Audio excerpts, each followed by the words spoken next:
It's 5 o'clock. Your employees are heading home.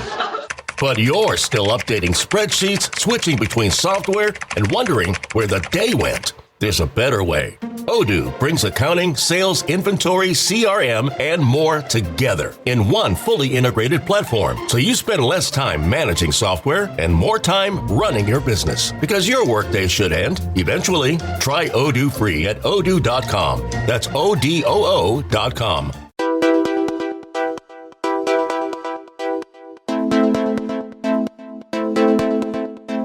Hey there, everyone, and welcome back to Real Estate Real and Unscripted with Nicole Miller. Thank you all so much for joining me again. Today's episode is very different than most, but also relates to the home, real estate, selling houses. It's about cleaning. It's about all the different things that we encounter as agents as well as homeowners with respect to cleaning.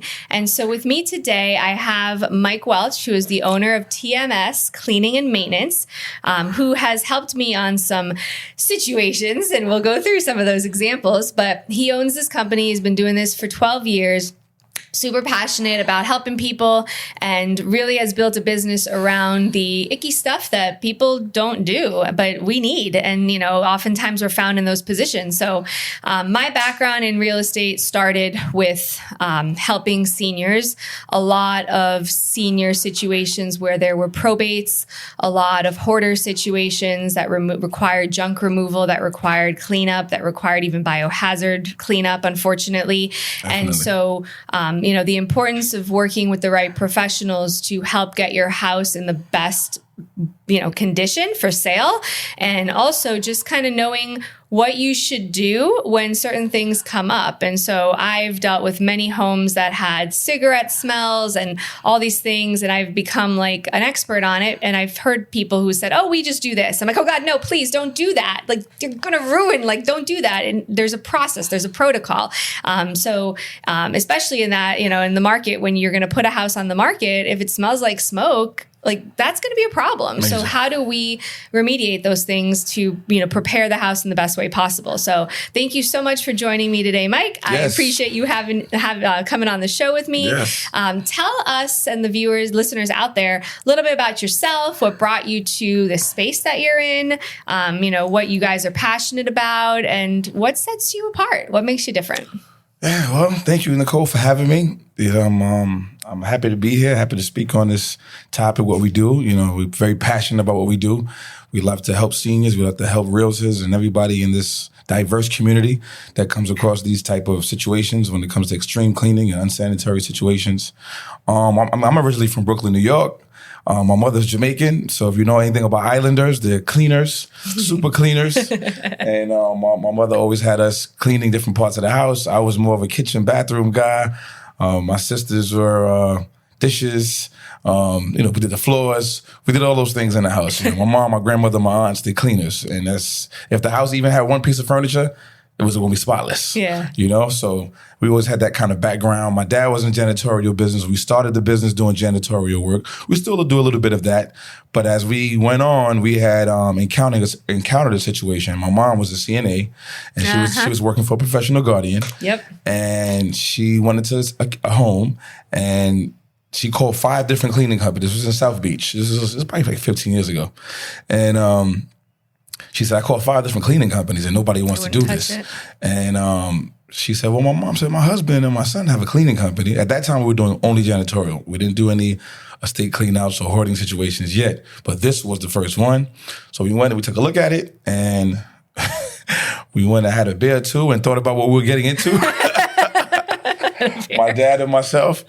And we came back and said, we're going to do it. And my dad had a motto that says, never let anything beat you, you know? So if it challenges you, try to find a way to overcome it.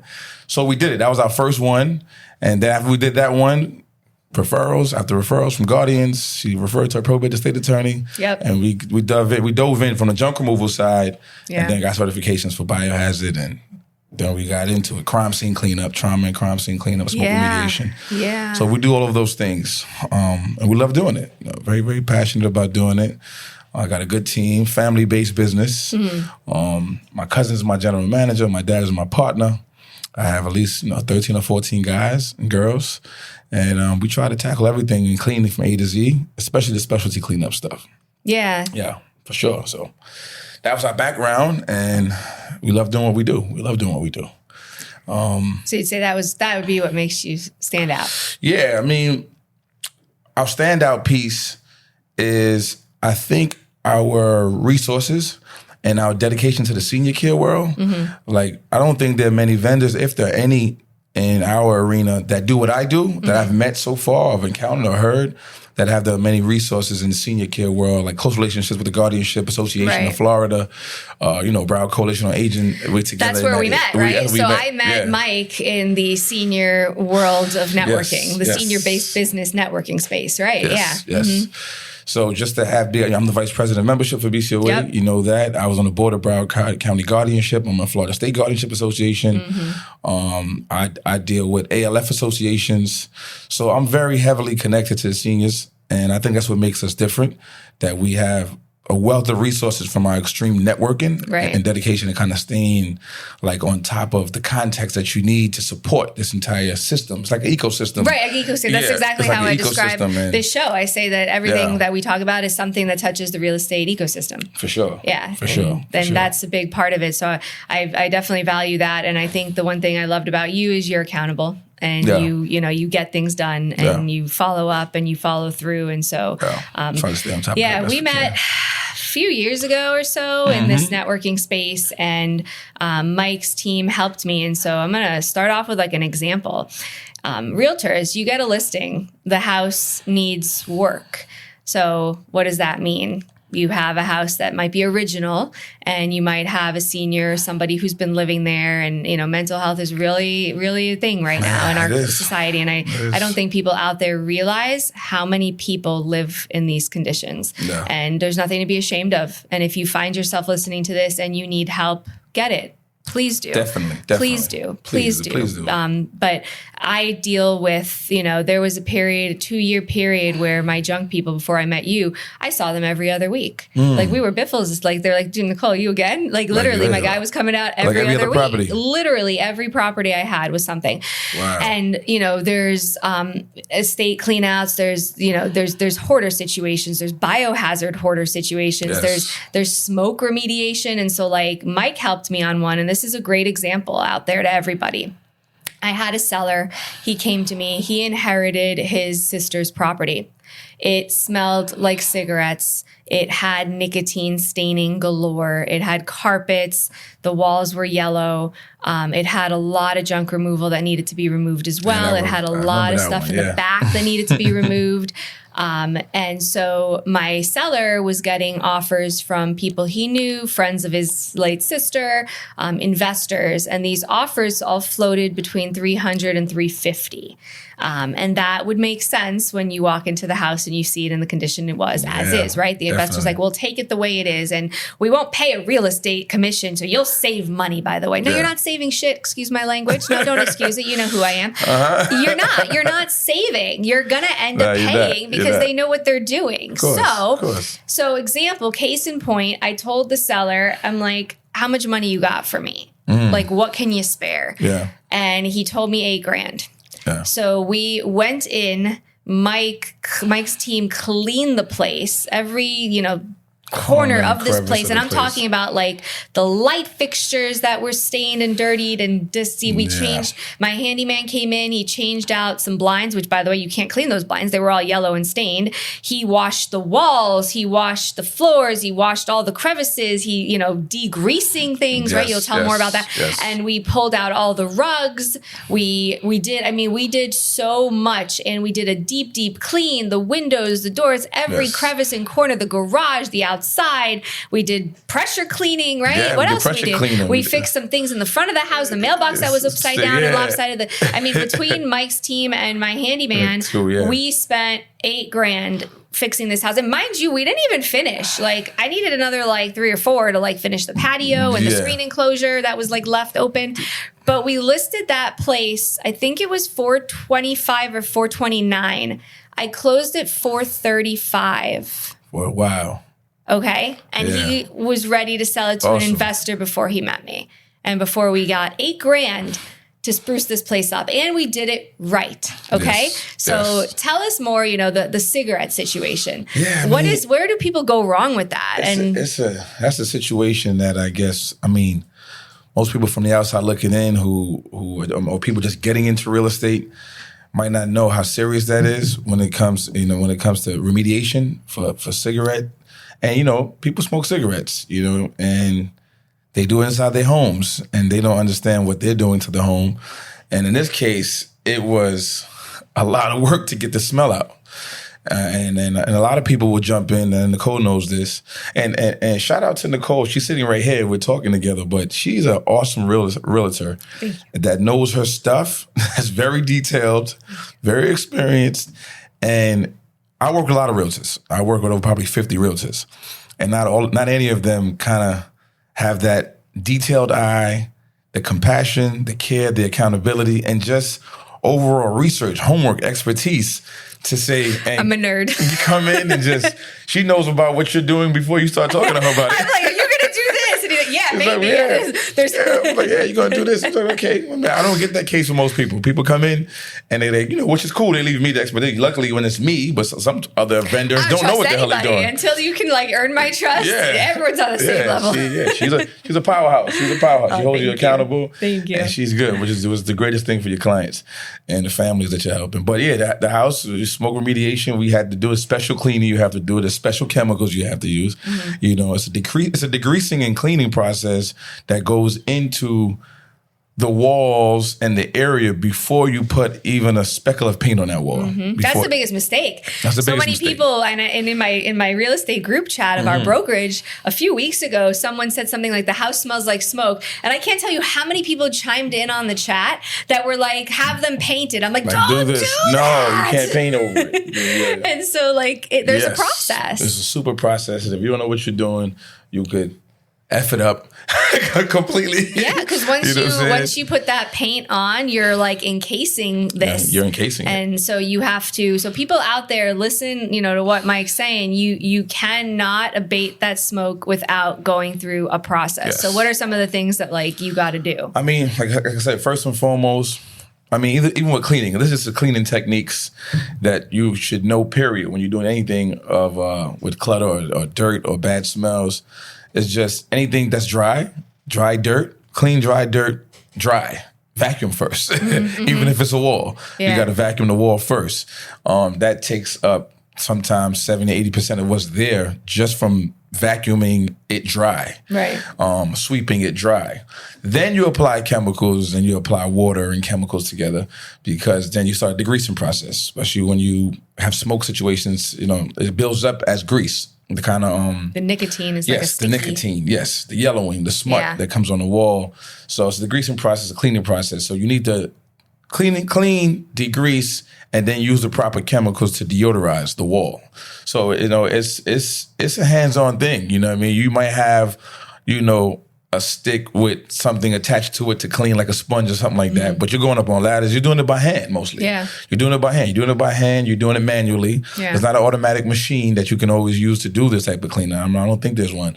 I don't think it's a situation that we had to use any type of machinery on the walls. The floors, you have machines. Yeah. Because we use buffers. But you're degreasing. You're cleaning. You're deodorizing. You're deodorizing with special chemicals that you usually cannot find in Home Depot. Mm-hmm. They have them on Home Depot online, maybe sometime. But a lot of the cleaning chemicals that you need to do this type of cleaning is not found in most stores. Okay. They're not household products. Right. They're like commercial grade. They're commercial grade products. Yeah. The commercial grade products have special enzymes for deodorization that do not damage what you're cleaning. Right. Because sometimes you might have something that gets the deodorization out or gets the cleaning done properly, but you're damaging the surface. Yeah. And so it's like you not knowing what you're doing, not knowing what to use can cause a bigger problem. And if you got a realtor who's serious like Nicole, you don't want that.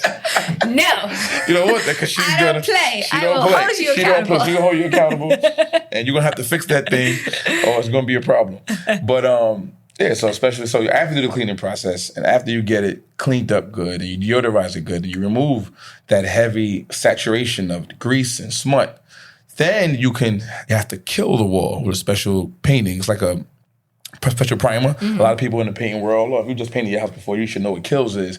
But then there's a specific type of Kills for smoke deodorization. Okay. It's not the regular Kills. So you use that special Kills. So does it cost money to do this? Yes, it costs a little bit more money than you might think because you see the process. Yeah. And then you can apply paint. Then you can patch and fix after you deal with the Kills. You can, patch and fix first. And then you apply the Kills, and then you can paint. Yeah. Yeah. Otherwise, painting's at the end. Painting is at the end. Painting's at the end, yeah. You have to really treat the walls first. Yeah. And the ceilings, and the AC ducts. And exactly. So the AC ducts, the ceilings, and one thing to keep in mind with the ceilings, if you have popcorn, it's a crapshoot if the smell goes away. Yes. Yeah. Yeah, you more than likely have to remove that popcorn. Yeah. You know what I'm saying? It has to be a very light smoking situation, which most cases where people smoke, it's not light. You'll be smoking every day for years. Right. So, because you can't degrease the popcorn. You can't get that popcorn wet because once you do that, it's going to start falling off. That's it. So something to keep in mind. And like obviously your rugs, your soft surfaces. Yep. And where it also kind of gets difficult too, like the units that, you've helped me with were vacant. Yes. But if you live there and you have all your stuff and your clothes and your soft comforters and your couches. Yes. I've dealt with that with a client recently. Yeah. How does that run? He was living in the house and he had no place to go until we sold the house. And that was difficult. That's extremely difficult because, you have to be mindful that the person's living there. So you have to use probably more greener chemicals, environmental friendly stuff. So you don't want to affect the person that's living there. And then you have to do the house in sections. Yeah. You know what I'm saying? In the areas that he's living, you have to probably do that in a day or do half of it in a day, put it back. So that becomes costly. How do you mitigate the smell in clothing and soft surfaces? So soft surfaces, especially like the things that they wear, like clothing, linen, stuff like that. I work with like a wash and fold service that I tell people to go off-site and clean it. Oh, okay. Yeah, you know what I'm saying? So that's why the importance of having resources and vendors around because I might be an expert in what I do, but I connect with people in the cleaning world that do other things that can add to what I'm doing for the client because there's so much special situations, and like cats. People have cats in their homes. I work with people that rehome cats for you temporarily while we clean the house. Okay, yeah. But we have people that do that. Okay. Yeah, because, cats could be a major problem in the house as far as smell, urinating in the house. And it went into the floorboards and everything. And I didn't think that I had to do that until I had a situation. Situation. It's like another thing to add to the list. All right, we do this now. Yeah, so we had to rehome the cats. And those of you cat lovers out there, we're not going to kill the cats or get rid of the cats. They're just being they're going to Chateau Kitty for a little bit until you get the place clean because you have to start plain, right? Like you can't have all these things interact with it while you're doing it. It counteracts it. Yes. What about ozone? How does that work? And what do you think about ozone? Ozone usage is powerful. It's great. It's probably the best way to remediate smell in the house. But after you clean and degrease. After you clean and degrease, you don't have to do cleaning first. I tell you, like I said before, people sometimes say, let's do this chemical, let's use this machine, let's use this system, and they don't get the initial hands-on clutter out or dirt out first. You have to do that first. Right. And ozone is great in the property. The only thing about ozone, you cannot use it when someone's present in the property because it'll harm you. Because ozone is something that's actually changing the atmosphere in the house. Yeah, it binds to the odor and explodes it or something, right? Like it changes its chemical. Exactly. Yeah. Hydroxyl is a water-based machine. I was trying to think of what the other one was. Hydroxyl. Yeah, we use that. It's a little less effective than ozone, but it's safer. Okay. It's safer. It's a ventilation system. It's water. It's releasing hydroxyls into the atmosphere, which is a water-based. So it's good. It helps. It works. It works well. So it just depends on the circumstance, kind of like what you kind of have to employ. Yeah. So this client, we had to help him, and we couldn't use ozone, so we had to do everything, super cleaning. Had to probably clean it twice before we had to do the walls. But he had a dog. We had to get the dog out. Dog shelters. Chateau Pucci.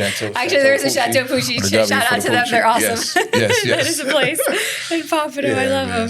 So the passion, man. The passion and wanting to help people will help you find answers for the situation. Yeah, and I think the network is great. The network is helpful too, because when you have people that you're reaching out to and there's something that they can't do, or they have the guts and like the, what's it called, to be able to tell you, hey, I don't do this. Yes. Let me get you somebody, as opposed to taking on something that you shouldn't take on. And here's the other question. So you said something important. You do biohazard. Yes. So there's certification. Yes. There's legalities behind how that's handled, right? And like certain things that have to be done for protocol and the law, and how it's disposed and how it's put in bags and how. So speak to that, because I feel like there's people out there that do certain things that need that detailed the certification, and they don't have it. They don't have it, no.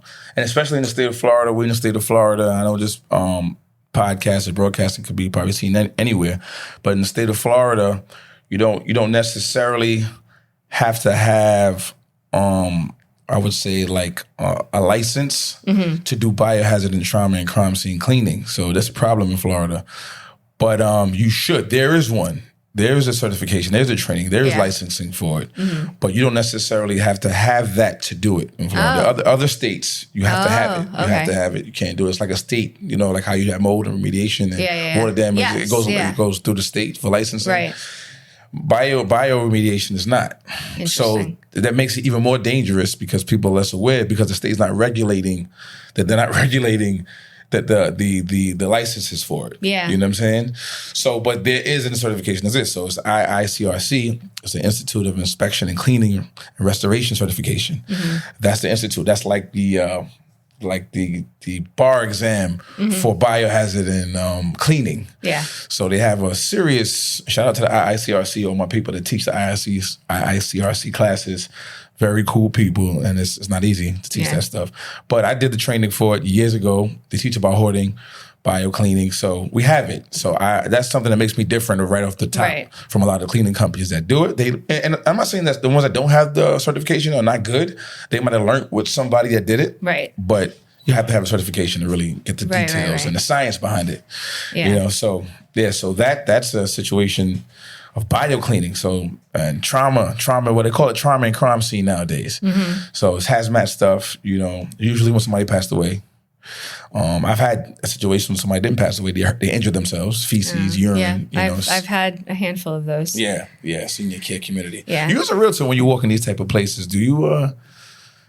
I'm usually prepped in advance by like the sister, the brother, the daughter, the somebody who's like, my brother lived alone and didn't want us to be involved in his life, and this is what we find. And now we see why. Yeah. I have stories I can't even share. Well, I know. I have stories that for people's privacy I can't even share. Can't even share. We've had stories that we've had to disclose things so that people knew to a level of what they were able to know, that the family was okay with disclosing, that's so that they know, so no one can say, hey, you sold that and this is what was at the house. Like it's sad. It's very sad, unfortunately. Very sad. And there's also, it's hard because life is expensive, right? And so, getting help is expensive, doing things expensive, but then also when you get to the point where like you're so far gone that like now you're down a rabbit hole so far that like you can't get it back to where it was without having like a whole intervention type of situation. Exactly. Like it's really crazy. And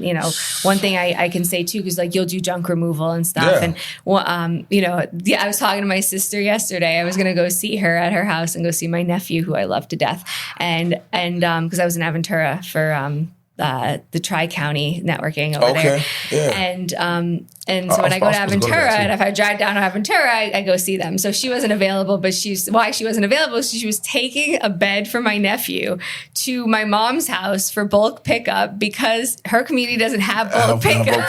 Wow. And so she had to like utilize that. Was she running a van or something? So no, I guess she was able to break it down and put it in. It's like pieces of wood. Okay, it was broken down. And so like it just reminded me, because she said something. She was like, Nicole, like nobody takes things anymore. Like I can't donate anything. You can't donate anything. You can't can't. And she's like, I'm surprised. It's a beautiful bed. Now I have to put it in bulk. And so that it was perfect for like, very apropos for today's show. Like that stuff is expensive to remove. And junk is not cheap. And I have had situations where like, you know, and I'm saying, doing this show so people know, like it is not cheap to get rid of your stuff. You can't sell a solid 90% of the stuff you have. Most of the stuff you can't. You can't sell. Most of the stuff you can't sell.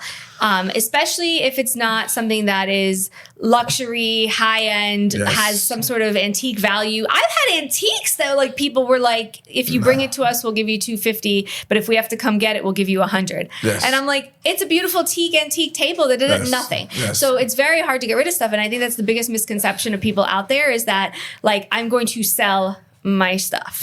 And I'm like, oh, good Lord. And I had one seller, I love her to death. All the time. I had to like yell at her one day because she was like, I'm still selling. I'm like, you have 5 wall units. Like Formica wall units. Oh, man. Ain't no one gonna buy it. Ain't no one gonna take it away for free. You are gonna pay my guy like $1,000. $1,000? You have 5 of them. Like, and he has to dismantle them and put them in a truck. Like they're, you know, those things. They're haul them and then pay what? The junk disposal fee. You had to pay the landfills. Right? The landfill fees and like the work involved. So don't be surprised when you're getting these quotes that like you're getting a quote to like dispose and you're like, what do you mean I have to pay $800 for a truckload of stuff?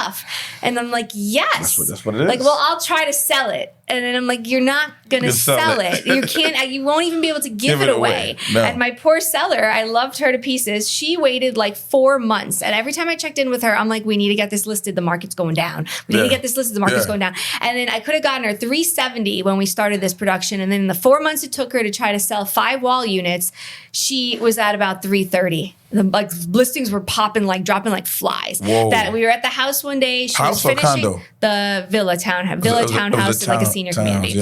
And I was like, I told her, I'm like, listen, I love you. Get out. She's like, why? Get out. I said, I am here as a fiduciary for you. You are not selling these things. I told you, it's the boss right here. You are going to get them. You're going to give my guy $1,000. He's going to get rid of these things. And she's like, I know. Thank you. And I'm like, you've been sitting here for 4 months. You just lost $40,000 on the market because the market went down to try to sell wall units. They're not going out this door other than with the junk guys and breaking them apart. I'm sorry, but my job and my obligation is to protect you and make sure that you're saving your money. That was one of them. And I kicked her out of the house. I said, I have a listing agreement and you needed to be on the MLS a while ago. And I was waiting. I'm not going to let you do this to yourself. Sometimes you got to be hard on the clients to help them. She gave me a hug. She said, I love you. She walked out the door. I said, I don't want to see you again. Goodbye. You're not coming back here. I was like, everything that's here you don't want, right? She's like, yes, I got everything I wanted. I'm like, great, bye-bye, see you later. Because we have to, you know, otherwise it's very expensive. Of course. These are the type of professionals we need, man. Sometimes you got to kick butt for your clients and even their own butt to help them because you're helping them. You're doing it, you know, you're, like I said, you're responsible to them. I'm protecting you even when you don't think you need the protection. 100%. Was there do you have any story where you had come in after something that did not go right? Like you had to help a situation that... So I had that happen recently. What had to happen recently? I can tell you a story about that. I had a guy call us, and this guy, it was a little crazy. I don't know what happened to this guy. But anyway, he called us. He called a friend of mine that's an attorney. And the attorney called me, said, Mike, can you help this guy? His brother died in the place. It was a condominium community. And, you know, the guy passed away. He was in there for about 10 days. Okay. So the association, the neighbors were complaining of the smell coming out the unit, even though they removed the body, obviously, when they found him. Oh, yes. The police and the coroners and everything. But it just was smelling bad. So I went down there. We suited up. We did an estimate, told him what needed to be done. I don't know what it was about this guy that kind of flipped in the middle of us doing. That's a long story, another story. But he just kind of was like irritable and like nasty after we did right on our way there to do the estimate. Told him the price. He said something about he didn't like it or whatever the case may be, too expensive. He had another company. So 4 or 5 days later, my attorney that referred me to him called me and said, hey, Mike, man, I know this guy was kind of an a-hole and everything the way he was. But, he hired the cleaning company to come clean. And the association, the board, is still complaining the smell is still there. Yeah. The smell is still there. And I think they broke something in the house, something like that.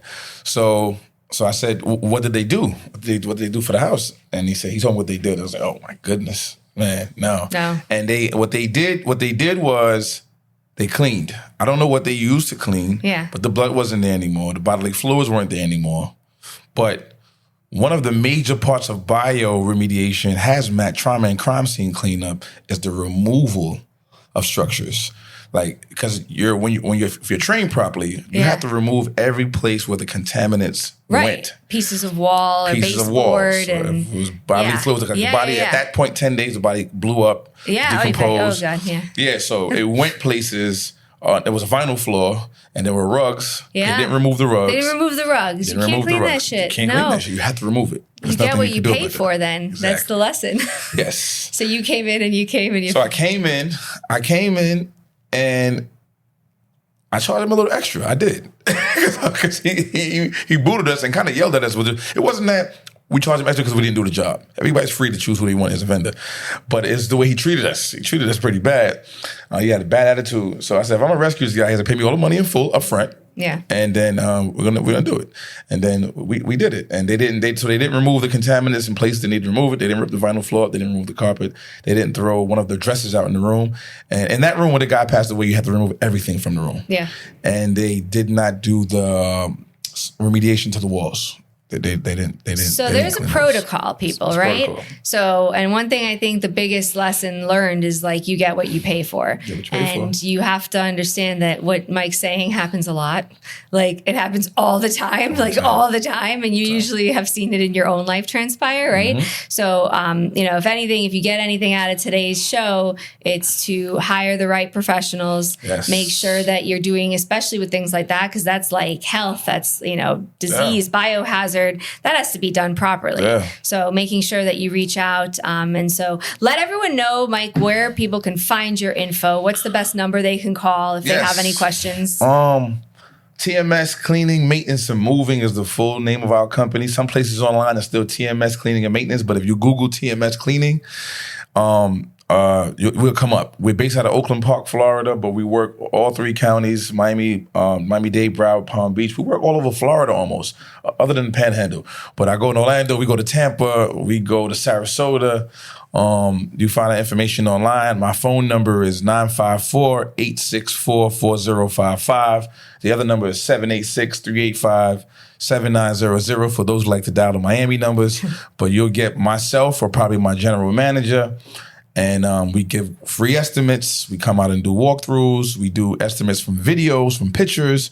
With that skill and that experience, that if you have a good picture or a good video, you gotta take a good one now. You can't make a detail. Very you gotta detail. take a detail one. Do the way Nicole does. I did it. She goes slow. I'm slow. And she points out and she lets you know. Look at this. Zooms in. Come back out. I give the best, most accurate estimate that way. But we online. We on Facebook. Our website is tmscleaning.com. Okay. And we awesome. have Facebook. We got TikTok. So they can hit you up. So they can hit you up. If you guys have any questions or if you come across anything that needs this type of a detailed service, he will do the cleaning, the biohazard, the junk removal, tile and grout cleaning, some of the stuff after the painting, the carpet cleaning. Yes. Donation coordination too. Donation coordination and junk coordination removal. Yes. So the whole package there.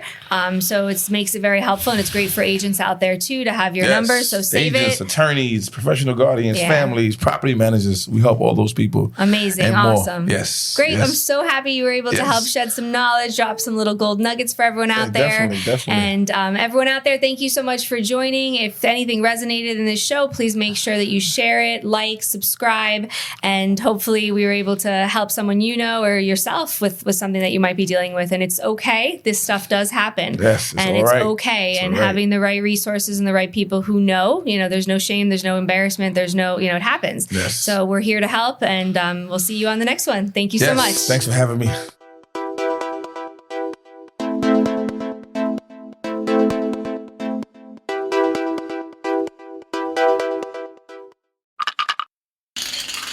Imagine every time your business makes a sale, inventory updates, an invoice is created, customer records are updated, accounting stays current. That's the power of Odoo, one fully integrated platform where every part of your business works together, automating tasks, eliminating extra steps, and saving you valuable time. Everything connects. Everything works. Try Odoo free at odoo.com. That's ODOO.com.